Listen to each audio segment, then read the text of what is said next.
राधे राधे, हरे कृष्णा। आप सभी का दिन शुभ और मंगलमय हो। आज माघ मास का 10वां दिन है और आज दिनांक है 23 जनवरी गुरुवार। आज माघ मास महात्म्य की कथा सुनाने से पहले आपको सुनाते हैं एक महादानी राजा नृग की कहानी। द्वारिका में शाम का समय था। भगवान श्री कृष्ण के पुत्र खेल रहे थे। खेल खेल में उन्हें प्यास लगी और वे पानी की खोज में कुएं के पास जा पहुंचे। वहां उन्होंने देखा कि एक गिरगिट कुएं में पड़ा हुआ था। अब उन्होंने उसे निकालने की कोशिश की तो उन्होंने सूत और चमड़े की रस्सियों का उपयोग किया, लेकिन बहुत कोशिश करने के बाद भी वह गिरगिट पानी से कुएं से बाहर नहीं आ सका।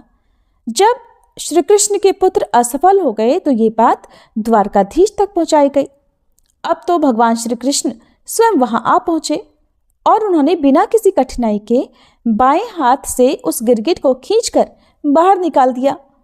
जैसे ही गिरगिट भगवान के स्पर्श में आया, एक आश्चर्यजनक घटना घटी। गिरगिट से एक तेजस्वी महापुरुष प्रकट हुए। भगवान, जो कि त्रिकालदर्शी हैं और सब कुछ जानते हैं, उन्होंने फिर उनसे पूछा, हे देव पुरुष, आप कौन हैं और आपको ये स्थिति कैसे प्राप्त हुई? आप गिरगिट क्यों बने? कृपया अपना परिचय दीजिए। तब उन महापुरुष ने उत्तर दिया, प्रभु, मैं राजा नृग हूँ। मैं एक चक्रवर्ती सम्राट था और प्रसिद्ध दानी था। आपने मेरे नाम के बारे में तो अवश्य सुना होगा। अब मैं आपको अपने विषय में भी बताता हूँ, अपनी कहानी सुनाता हूँ। तब राजा नृग ने श्री कृष्ण को बताया कि प्रभु, मैं अपनी युवावस्था से ही अनेक दान किया करता था। मैंने असंख्य गायों का दान किया और वे सभी गायें दुधारू, सुंदर और सुसज्जित थीं। मैंने न्यायपूर्वक अर्जित धन से इन गायों को प्राप्त किया और उनके सींगों में सोना और खुरों में चांदी लगवाई। मैंने इन्हें वस्त्र, हार और आभूषणों से सजाया और उन्हें सद्गुणी, तपस्वी, विद्वान ब्राह्मणों को दान में दे दिया। मैंने पृथ्वी, सोना, घड़े, हाथी, कन्याएं और अन्य बहुमूल्य वस्तुएं भी दान में दी। मैंने यज्ञ किए, कुएं, बावलियां और धर्मशालाएं बनवाई। लेकिन एक छोटी सी गलती ने मेरी पूरी दानशीलता पर पानी फेर दिया। एक दिन एक गाय भूलवश मेरी गौशाला में आ गई। वह गाय उस तपस्वी ब्राह्मण की थी जो कभी दान नहीं लेता था, लेकिन मेरी गौशाला के कर्मचारियों ने उसे मेरी गाय समझ लिया और उसे किसी और को दान में दे दिया। अब जब वह गाय दान में दी गई तो जिस ब्राह्मण को वह गाय मिली वो तो आनंदित होकर उसे ले जा रहा था। ठीक उसी समय उस तपस्वी ब्राह्मण ने, जो कि कभी दान नहीं लेता था, अपनी गाय को पहचान लिया और ये दावा किया कि ये तो गाय उसकी है। अब दोनों ब्राह्मण मेरे पास आए और मुझसे न्याय की अपेक्षा की। तब मैंने दोनों को प्रसन्न करने का प्रयास किया।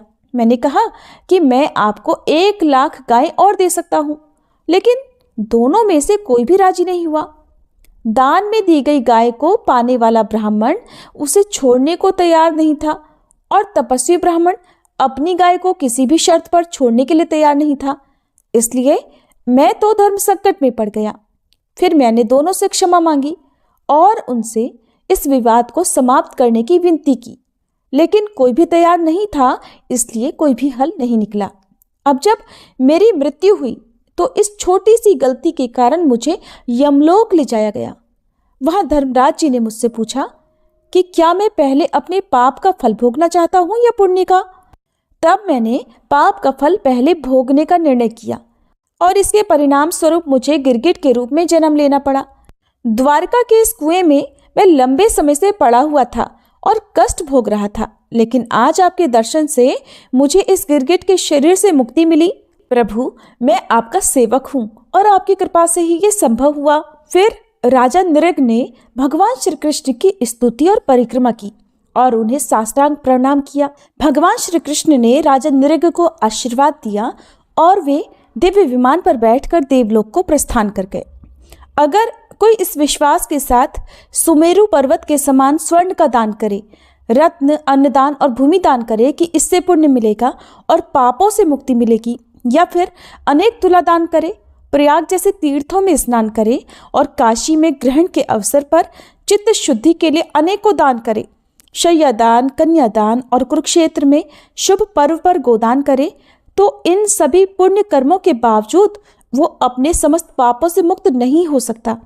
केवल एक बार श्री कृष्ण के नाम का स्मरण सच्चे मन से करने पर भी त्रैलोकी के समस्त पापी एक क्षण में संसार के आवागमन से मुक्त होकर परम पद को प्राप्त कर सकते हैं। महाराज नृग को इतने दान करने के बाद भी केवल और केवल एक अपराध के कारण गिरगिट के रूप में जन्म लेना पड़ा। अगर कोई नाम जप करने वाला साधक है तो हजारों अपराध होने पर भी उसकी ऐसी दुर्गति नहीं होगी। अगर उसे पुनर्जन्म लेना भी पड़ा तो वो एक अच्छे परिवार में जन्म लेगा और बहुत शीघ्र भगवत प्राप्ति भी कर लेगा। क्योंकि भगवान का नाम अत्यंत शक्तिशाली है, इसलिए अधिक से अधिक नाम जपने का, अधिक से अधिक भगवान की कथाओं को सुनने का प्रयास करके उसे अपने जीवन में आत्मसात करने का भी प्रयास करें। ये थी आज की कथा। आपको कैसी लगी? वीडियो को लाइक करके कमेंट बॉक्स में जरूर बताइएगा। अब सुनिए आज का माघ मास महात्म्य। श्री सूत जी महाराज यहाँ पर श्री वशिष्ठ जी से वार्तालाप कर रहे हैं। श्री सूत जी कहने लगे कि पूर्व काल में त्रिशंकु नाम से प्रसिद्ध एक सूर्यवंशी राजा थे। वे महर्षि वशिष्ठ के शिष्य थे और सदा यज्ञ याग आदि किया करते थे। उन्होंने अपनी प्रजा का अपने पुत्र की तरह पालन किया था। एक दिन राजसभा में बैठे हुए मुनिवर वशिष्ठ जी से राजा ने बड़ी विनयपूर्वक कहा कि भगवान, अब मैं ऐसे यज्ञ के द्वारा भगवान की आराधना करना चाहता हूँ जिससे इस शरीर के साथ ही स्वर्गलोक में शीघ्र ही जाना संभव हो सके। वशिष्ठ जी कहने लगे, राजन, ऐसा कोई यज्ञ नहीं है जिसके द्वारा इसी शरीर से मनुष्य स्वर्ग में जा सके। स्वयंभू ब्रह्मा जी ने जिन अग्निष्टोम आदि यज्ञों का प्रतिपादन किया है, उनके करने पर भी दूसरे ही शरीर से स्वर्ग की प्राप्ति होती है। त्रिशंकु बोले, प्रभो, यदि इसी शरीर से स्वर्ग की प्राप्ति कराने वाला यज्ञ आप मुझसे नहीं करा सकते तो मैं किसी दूसरे ब्राह्मण को आचार्य बनाकर उस यज्ञ का अनुष्ठान करूंगा और इसी शरीर के साथ स्वर्ग को जाऊंगा। श्री सूत जी कहते हैं कि त्रिशंकु का ये वचन सुनकर महर्षि वशिष्ठ जी ने हंसते हुए कहा, पृथ्वीनाथ, आज ही वैसा यज्ञ कीजिए, मुझे कोई आपत्ति नहीं है। तब राजा वशिष्ठ मुनि को प्रणाम करके उस स्थान पर गए जहां उनके 100 पुत्र रहते थे। उनके सामने भी राजा ने अपना वही उद्देश्य रखा। तब उन्होंने भी वही उत्तर दिया जो वशिष्ठ जी ने कहा था। ये सुनकर राजा ने पुनः उनसे कहा कि गुरुपुत्रो, आपके पिताजी इस समय मुझे सशरीर स्वर्ग भेजने में असमर्थ हो गए हैं, इसलिए मैंने उन्हें छोड़ दिया है। अब मेरे पुरोहित वो नहीं रहे, और अगर आप लोग भी मुझसे वैसा यज्ञ नहीं करवाएंगे तो मैं आपको भी छोड़कर शीघ्र ही दूसरे पुरोहित का वरण कर लूंगा। ये सुनकर वे सभी गुरुपुत्र कुपित हो गए और कठोर वाणी में बोले, पापी, तूने हितैषी गुरु का त्याग किया है, इसलिए तू सभी लोगों के द्वारा निंदित चांडाल हो जा। उनका यह वाक्य पूरा होते ही राजा त्रिशंकु उसी क्षण विकृत और विकराल शरीरधारी चांडाल हो गए। अपने आप को विकृत चांडाल के रूप में देखकर राजा को अब बड़ी लज्जा हुई। वे बहुत दुखी होकर इधर उधर घूमने लगे। सोचने लगे कि मैं क्या करूं, कहाँ जाऊं, किस प्रकार मुझे शांति मिलेगी। मैं जलती हुई आग में समा जाऊं या फिर विष खा लूं, किस उपाय से आज ही मेरी मृत्यु हो जाए। ऐसे घृणित शरीर के द्वारा उन स्त्रियों को मैं कैसे देखूंगा जिनके साथ वैसे दिव्य शरीर से मैंने क्रीड़ा की है। इस प्रकार शोक करते हुए राजा ने रात के समय अपने नगर में प्रवेश किया और फिर राजद्वार पर ठहरकर मंत्रियों सहित पुत्र को बुलाकर शाप संबंधी सारी बातें उन्हें बता दी। दूर खड़े हुए राजा का ये वचन सुनकर वे मंत्री और पुत्र भी शोक मगन होकर रोने लगे। तब राजा ने अपने मंत्रियों से कहा कि अगर मेरे प्रति तुम्हारे हृदय में अविचल भक्ति भाव हो तो अब मेरे पुत्र का मंत्रित्व स्वीकार कर लो। मेरा बड़ा पुत्र हरिश्चंद्र मुझे बहुत ही प्रिय है, इसलिए शांतचित्त होकर इसी को मेरे स्थान पर यथासंभव शीघ्र ही राजा बनाओ। मैं तो अब अपने संकल्प को पूरा करूंगा, या तो इसी प्रयत्न में प्राण दे दूंगा या सदेह स्वर्ग लोक में जाऊंगा। ऐसा कहकर त्रिशंकु वन में चले गए और मंत्रियों ने उनके पुत्र को राज सिंहासन पर बिठा दिया।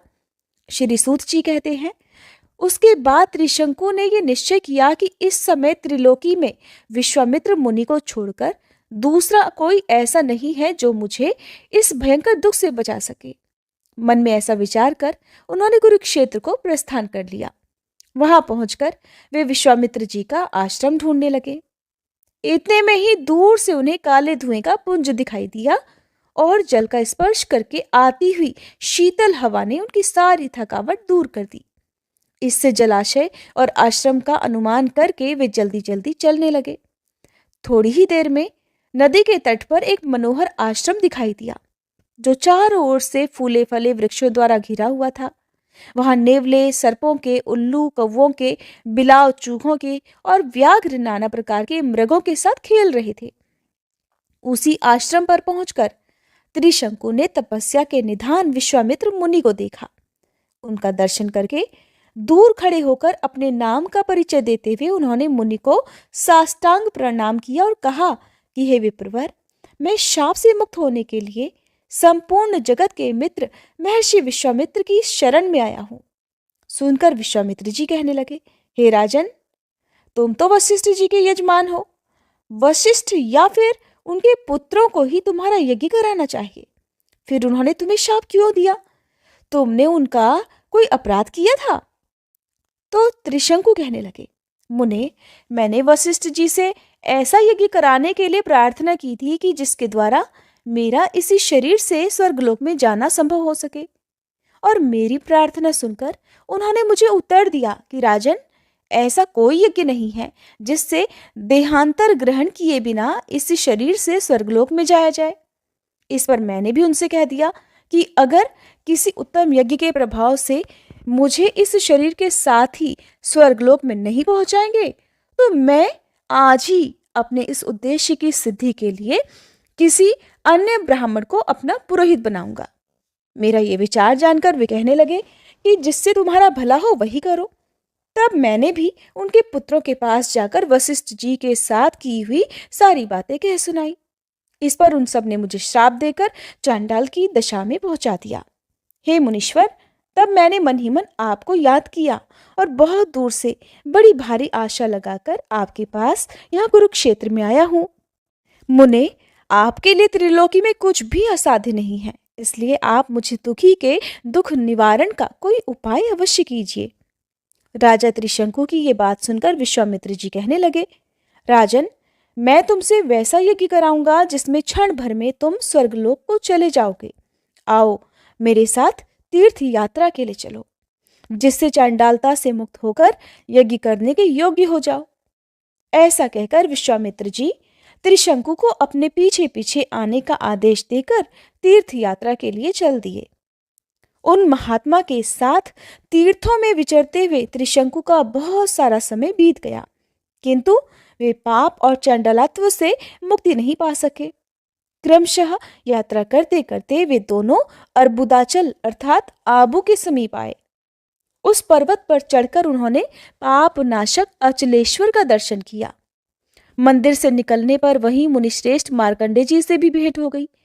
विश्वामित्र जी को देखकर मार्कंडे जी ने पूछा, मुनीश्वर, इस समय आप कहाँ से आ रहे हैं और आपके पीछे ये कौन दिखाई देता है?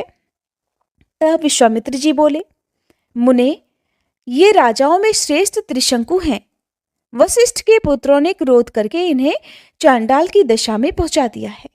मैंने इनसे प्रतिज्ञा की है कि जब तक तुम पवित्र नहीं हो जाओगे तब तक मैं तुम्हारे साथ सभी तीर्थों में भ्रमण करूंगा। मैंने पृथ्वी के सभी तीर्थों और मंदिरों में भ्रमण कर लिया, परंतु ये तो अभी तक पवित्र नहीं हो सके, इसलिए अब मैं इस पृथ्वी को त्याग कर कहीं अन्यत्र चला जाऊंगा। श्री मार्कंडे जी कहने लगे, मुने, अगर ऐसा है तो आप इस पृथ्वी को त्याग कर कहीं मत जाइए। इस पर्वत से नैऋत्य कोण में आनर्द देश के भीतर एक स्थान है, जहां श्रेष्ठ देवताओं ने पहले स्वर्णमय शिवलिंग की स्थापना की थी।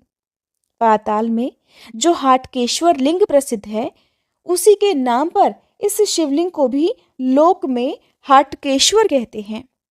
हे ब्राह्मण, वही पाताल गंगा का जल है जो रसातल से प्रकट हुआ है। उसी के द्वारा यत्न पूर्वक पाताल में प्रवेश करके श्रद्धा पूर्वक आप लोग पाताल गंगा के जल में स्नान करें। उसके बाद ये त्रिशंकु हाटकेश्वर का दर्शन करके चांडलत्व से मुक्त और शुद्ध हो जाएंगे। मार्कंडे जी का ये वचन सुनकर विश्वामित्र मुनि त्रिशंकु को साथ लेकर वहां गए और फिर पाताल में प्रवेश करके राजा को पाताल गंगा के जल में नहलाया। स्नान करने के बाद हाटकेश्वर का दर्शन करके वे चांडालत्व से मुक्त होकर सूर्य के समान तेजस्वी हो गए। निष्पाप होकर त्रिशंकु ने मुनिवर विश्वामित्र को प्रणाम किया। मुनि कहने लगे, हे राजन, सौभाग्य की बात है जो तुम इस समय चांडालत्व से मुक्ति पा गए। मित्र, तुम्हारे लिए मैं स्वयं ब्रह्मा जी के पास जाकर प्रार्थना करूंगा कि वे तुम्हारे यज्ञ में यज्ञ भाग ग्रहण करें। इसलिए जब तक मैं ब्रह्मलोक से आता हूं तब तक तुम यज्ञ के सभी सामान यही मंगाओ। राजा ने बहुत अच्छा कहकर मुनि की आज्ञा स्वीकार कर ली। तब वे ब्रह्मा जी के समीप जाकर उन्हें प्रणाम करके बोले कि हे प्रपितामह, मैं राजा त्रिशंकु के द्वारा इस संकल्प से यज्ञ कराऊंगा कि वे मनुष्य शरीर से ही आपके लोक में जा सकें। इसलिए आप शिव, विष्णु आदि सभी देवताओं के साथ यज्ञ मंडप में पधारे। ब्रह्मा जी ने कहा, हे ब्राह्मण, देहांतर ग्रहण किए बिना केवल यज्ञ कर्म से स्वर्ग की प्राप्ति कभी नहीं हो सकती। हम सब देवताओं के मुख अग्नि हैं। वेदोक्त विधि से भली भांति आहुति देने पर हम सब लोग यज्ञ में अपना भाग ग्रहण करेंगे। इसलिए राजा अग्नि मुख में ही आहुति दें। फिर उस यज्ञ के प्रसाद से देह त्याग के बाद ही वे अवश्य स्वर्ग प्राप्त कर लेंगे। श्री सूत जी कहते हैं, ब्रह्मा जी का वचन सुनकर विश्वामित्र जी बोले, अच्छा, तो आप मेरी तपस्या का बल देखिए। मैं त्रिशंकु से विधिवत दक्षिणा युक्त यज्ञ कराकर उसी के द्वारा उन्हें यहाँ लेकर आऊंगा। ऐसा कहकर विश्वामित्र जी पृथ्वी पर लौट गए और महात्मा त्रिशंकु के यज्ञ को संपन्न कराने की चेष्टा में लीन हो गए।